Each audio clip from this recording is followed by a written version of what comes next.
भाजपा नेता किरीट सोमैया ने एसआईआर प्रक्रिया को लेकर बड़ा बयान दिया है। उन्होंने कहा कि महाराष्ट्र की 240 विधानसभा सीटों पर अच्छा काम हुआ है।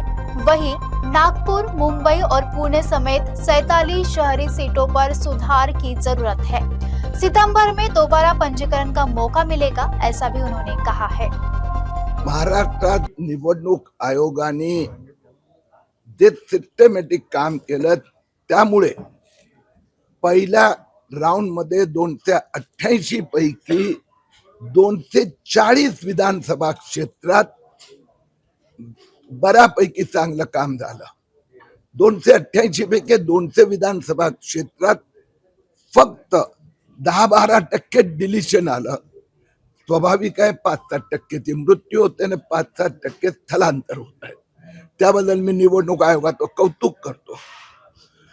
जे महानगर आहेत, नागपूर असो, पुणे असो, मुंबईचा काही भाग असो, तिथे थोडी कार्यपद्धती तालमेल न झाल्यामुळे महाराष्ट्रात असे शहरी भागातल्या 47 विधानसभा आहे की जिथे 1 सप्टेंबरला जी मतदार यादी प्रसिद्ध होणार त्यात सुमारे 30 ते 35% नाव या 47 विधानसभेची डिलीट झालेली असेल।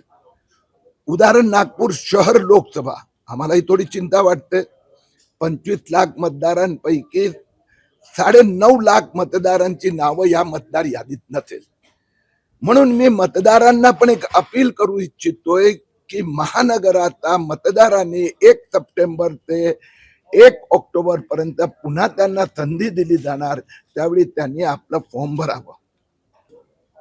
वंदे मातरम राष्ट्रीय गान म्हणून आता भारताच्या लोकांनी आनंदाने स्वीकारलं नाही, अभिनंदन केलं आहे।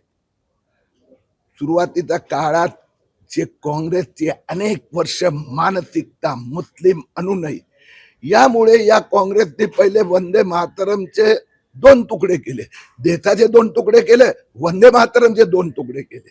आणि त्यानंतर गांधी परिवारात राज आलं, गांधी नेहरू परिवार, त्यांनी तेही उडवलं। आता पुन्हा वंदे मातरम सुरू झालं आहे। हळूहळू संपूर्ण देशात सगळीकडे पूर्ण वंदे मातरम, कुठेतरी चुकीने कमी जास्त झालं तर ते सुधारली जाणार। परंतु काँग्रेसची चूक नाही आहे। ते तर असं समजतात इस देश के हम बाप है, हम मालिक है, आणि अशा पद्धतीने काँग्रेस देशाचे तुकडे, वंदे मातरमचे तुकडे हे भारताची जनता सहन करणार नाही।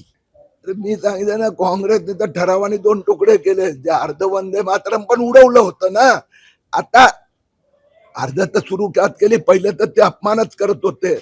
हळूहळू लाईनीवर येणार, आणि नाही तर सोनिया गांधी, राहुल गांधी, प्रियंका गांधी वगैरे ते बाजूला राहणार। देश आगे जाएगा, वंदे मातरम का जयगान होगा। तर मी दोन्ही बोललो, 288 पैकी 240 विधानसभेत खूप चांगलं काम झालं। 47 विधानसभा मी जसं सांगितलं, मुंबई शहरातल्या 10-12 आहेत, नागपूर आहे, पुणे लोकसभा, नागपूर लोकसभा, ठाणे, कल्याण, डोंबिवली, तिथे थोडे कमी पडले आहोत 47 विधानसभेत।